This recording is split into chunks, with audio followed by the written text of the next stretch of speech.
Hello, friends, and welcome to Weekly Witness, Texas Impact's weekly podcast designed to help mainstream Texans of faith understand the legislative process and help you engage with public policy in the great state of Texas. My name is Scott Atnip, your host and Texas Impact's Director of Public Witness, and we are now in the final month of the Texas legislative session. And things are hot, both in terms of public policy and feelings. And Texans of faith are working to be effective advocates through all of it. So, joining us for this week's program is the man who's seen it all at the Texas Capitol, Texas Impact's outside legislative counsel, Beaman Floyd. He's going to give us the lay of the land and talk us through how advocates can navigate the final few weeks of the session. And y'all, now is crunch time. If you've been with us all legislative session, thank you, and keep it up. Let's go strong for this closing stretch. If you're new to the program, I hope you'll consider checking out the Action Center at Texas Impact's website at texasimpact.org, join an issue champion team or the rapid response team, and consider how you can organize your friends and raise your voice. If you have questions, you can always hit me up at scott@texasimpact.org. But for now, I hope you enjoyed this week's conversation with Beaman Floyd.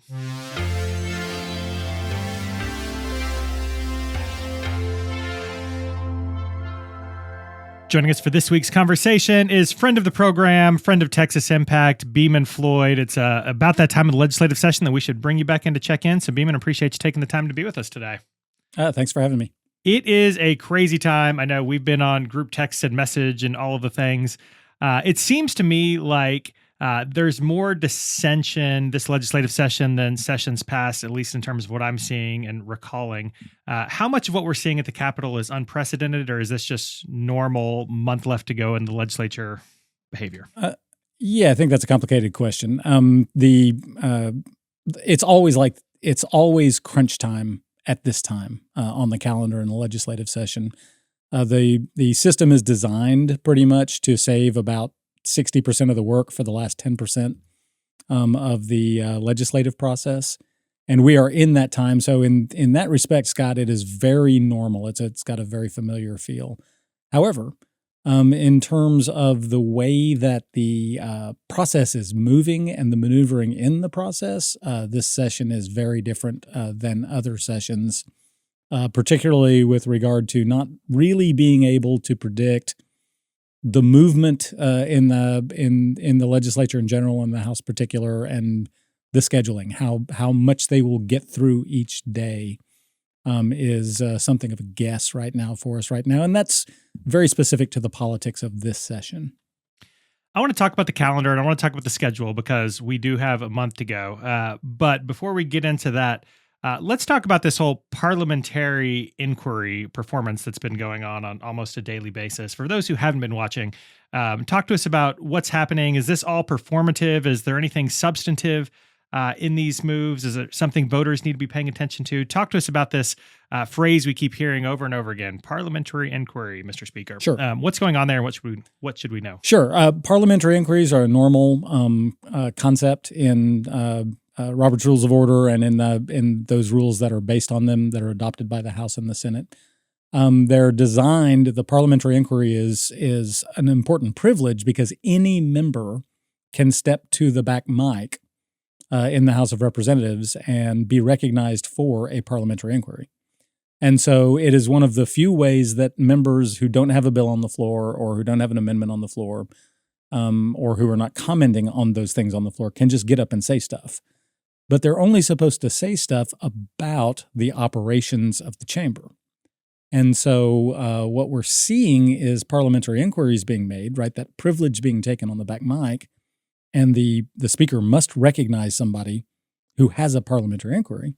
But then what is the next statement that comes, state your inquiry, and then the next statement that comes is not a parliamentary inquiry at all. It's why aren't you more attuned to my politics? Why aren't you doing the things that I want to do? Why have you not done the things that I and some of my allies think that you should be doing? These are not valid parliamentary inquiries. These are political statements. And so what you're seeing is a contest of stubbornness and patience between folks who feel like they're being disenfranchised on the floor, and that would be primarily some members of the Freedom Caucus, some folks from what we would call the far right, who say our priorities are not being met on this floor, and so we're going to get up and say that every day. And the speaker's job is to say, okay, you have a right to step to the mic and make a parliamentary inquiry, but if it's not one, I have the right to tell you it's not, and not answer that question. And so your question was, is it performative or is it substantive? It is performative, fully performative, because the people who are doing it know that it's not a proper parliamentary inquiry, or at least they should by now. And the speaker pretty much sees it coming and knows it's not going to be a proper parliamentary inquiry, but has to respond. Last session, there was a member who stepped to the mic, Representative Tony Tinderholt stepped to the mic so many times with these kinds of parliamentary inquiries that he was finally required by then Speaker Phelan to submit parliamentary inquiries in writing before being recognized, which was criticized because that singled him out, even though his behavior at the back mic had singled him out. But there were still members who might not even agree with Representative Tinderholt, who said him being singled out and not being granted the privilege is weird and makes us uncomfortable. And so this session, where we have a moment, we have a prayer and we have an introduction of the doctor of the day and we say the pledges, and then we have some parliamentary inquiries that are not parliamentary inquiries, and then we move forward with our legislative day. And so you have this performance at the beginning of every day, kind of setting the backdrop for a lot of substance that needs to get done over the last couple of weeks. We have some key deadlines coming up in, I guess, less than 2 weeks now as of recording. Talk to us about where we are with a month to go. What are the key touch points that we should be looking forward to over the course of the next few weeks? Sure. I mean, I think that there's, obviously the finalization of the budget. The one thing that we have to do, as the legislature is fond of saying, although that's actually not true because we have sunset legislation and other critical pieces of legislation, but the budget is the real core of the legislative process and the legislative result. And so there's still parts of that need to be negotiated and finalized, and then the houses have to vote to adopt the conference committee report that is bless the negotiation that is being done right now with a majority vote on either side to pass a budget. So that's a huge one, and we definitely have to keep monitoring that negotiation and then the final process to bless it, right? We have an interesting situation in that the voucher bill is done and gone, and so it has gone to the governor's desk and is being celebrated as a victory. But the bill that was attached to that bill, the school funding bill, is still in the process and being negotiated. That is extremely important. House Bill 2, that our constituency who cares about public education, Texas Impact was opposed to the ESA bill, to the voucher bill. That bill passed. This happens in the legislative process. But that school funding bill now is its own bill. It's a standalone. It's not. It's neither a carrot nor a stick. It's the school funding bill, and I think it's very important for people who care about public schools to pay attention to that bill, to pay attention to the differences between the House version and the Senate version of that bill, and to stay engaged in the process to influence legislators as that bill moves through the final phases. So those are, I think that is very important. The budget and the school funding bill are sort of the two big marquee pieces that are there that are important active legislation. And I would say the third would be Senate Bill 31. This is the Life of the Mother legislation. Texas Impact has been working very diligently in coalition with others to get this legislation passed. This is the bill that would clarify the times where a medically necessary abortion could be performed by medical people, and they don't have to worry about being charged with a felony, having to defend themselves in court to do basic life-saving health care for pregnant women. The good news is that bill seems to be moving pretty well. It's been heard in House committee and passed. It's pending in House committee rather, but it's been heard, passed all the way out of the Senate, so now can be substituted and moved in the House. And so Senate Bill 31 is a bill to really pay attention to because it's not so broad as the school funding bill or the budget, but directly, clearly will save lives if we pass it. And so it's literally the lives of pregnant women in Texas are in the hands of the Texas House seeking to get that bill up and out. Those are certainly big ones, and you've covered three of the bills we spent maybe the most time talking on this program about during the course of the legislative session. But we have dozens of bills on our weekly action alerts that come out every Monday on the Action Center page of the Texas Impact website. And it's crunch time in a good way for the good bills, and I guess and fingers crossed they can't get to it before the deadline. Way for the bills that we're opposing. We're about 2 weeks away from the deadline for bills to pass their originating chamber. Anything folks should be watching as we approach that deadline, or anything they can be doing with the bills they like or dislike as we move towards that deadline? Yeah, keep communicating. Hours matter now with regard, and I know we're looking at a raft of election bills. We're looking at a raft of immigration bills. We're looking at a raft of gun bills and gun violence problems, frankly, that we're looking at.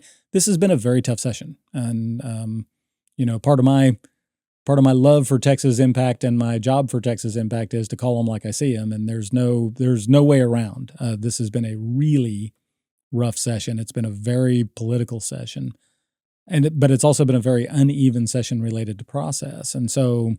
What we don't know is how many of those bills that might otherwise be passed that we would hate are going to get caught up in the intra-party politics on the House side in a particular way as we sort of explode local calendars and have parliamentary inquiries that waste time and do a lot of and have point of order after point of order on the floor. That's another thing you'll see, a strategy that just kills hours off the clock every day. Scott, you're right. The first big deadline is May 15th. All the House bills that still haven't been on the House floor will die that day. And then following that, on the 27th, the next really hard deadline is May 27th, which is a long time from now, but not so long as we might think, where all the Senate bills that have not been heard on the House floor will die per the House rules. And so there is where there is a bill not signed by the governor, there is always hope. And so I would strongly urge you all who are working on your individual teams and getting those action alerts to really execute those action alerts, because if you can pause, if you can cause a 2-hour pause, that can be the difference between a bill getting reported that day or the next day, which is the difference between it getting on Wednesday's calendar and Thursday's calendar, which is the difference between it never being got to or being got to. And so keep on keeping on. Do everything you can, and then we'll round this whole thing up once June 2nd has passed us by. And as you say to your kids, talk about what we've done.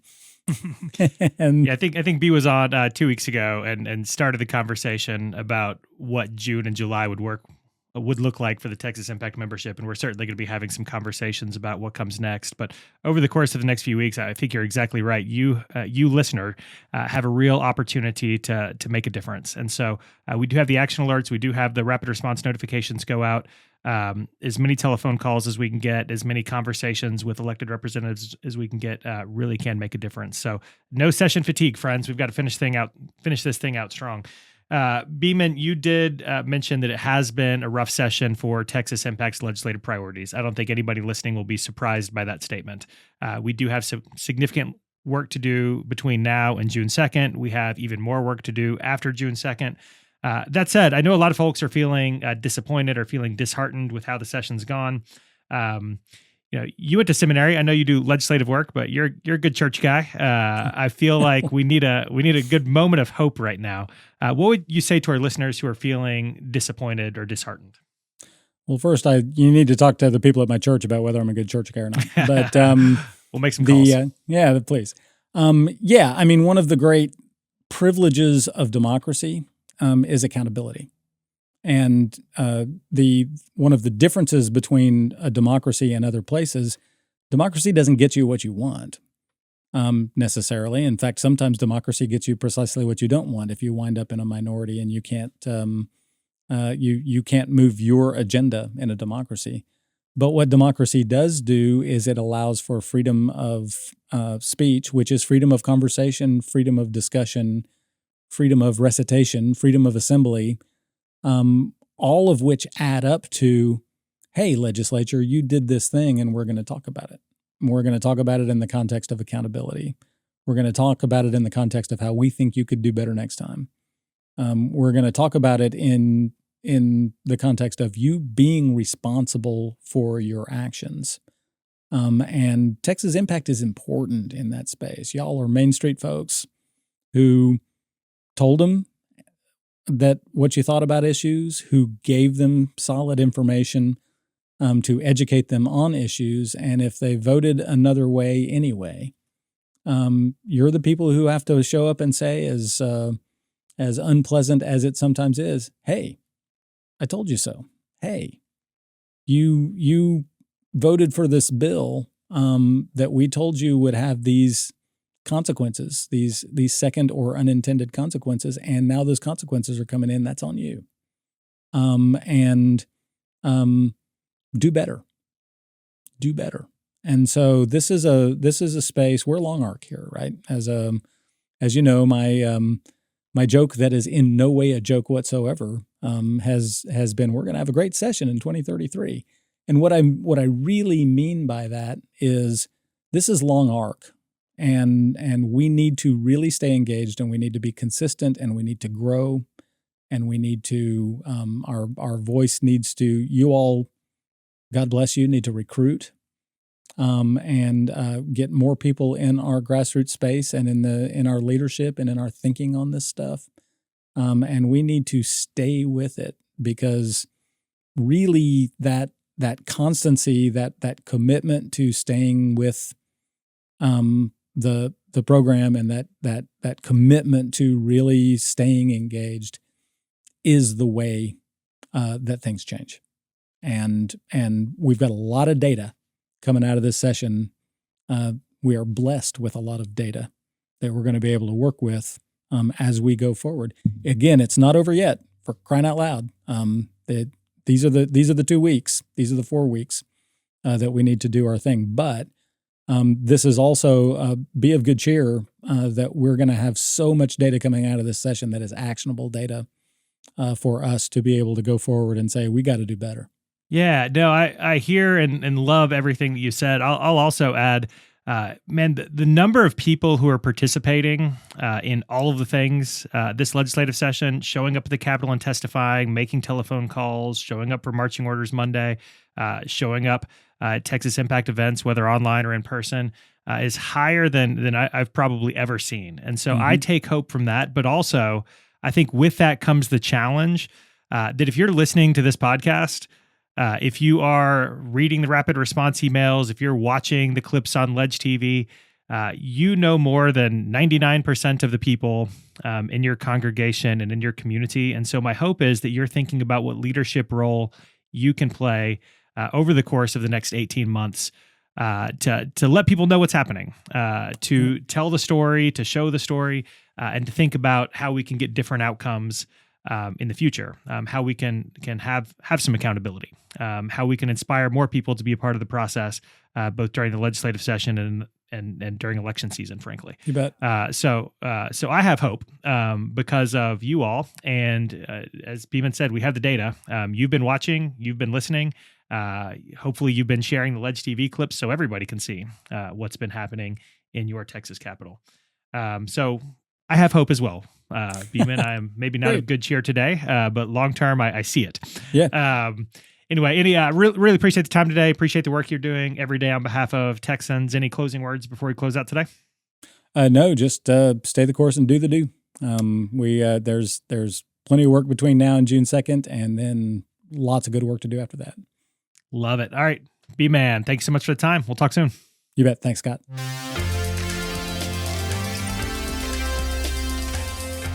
I hope you enjoyed this week's conversation with Beaman, and y'all, for real, you've been doing some incredible work throughout this legislative session, and now is the time to double down, not walk away.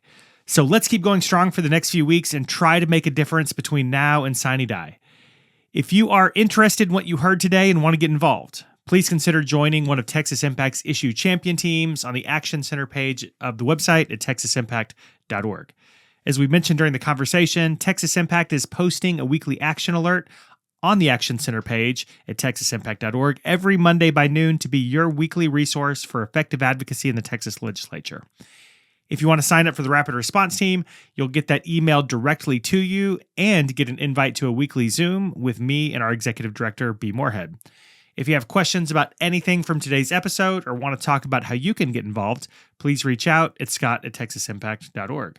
While you're on the website, I hope you'll take a moment to sign up to be a member of Texas Impact. Your membership supports this podcast and all of the work to engage Texans of faith to advocate for a more just and equitable Texas. And again, before we go, I've done this the last few weeks. Get vaccinated, get your shots. There's a measles outbreak in Texas. We're better than that. So with that, I think it's time to close out this episode. So remember, the world needs Texans of faith active and engaged.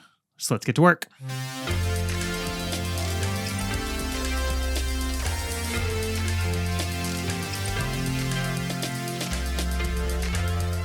Weekly Witness is hosted by Scott Atnet, engineered and produced by David Fasalo. Our executive producer is B. Moorhead. The opinions expressed on Weekly Witness are those of Texas Impact and our guests, and do not necessarily reflect the views of our sponsors. Weekly Witness is a product of Texas Impact, people of faith working for justice. Visit us online at texasimpact.org.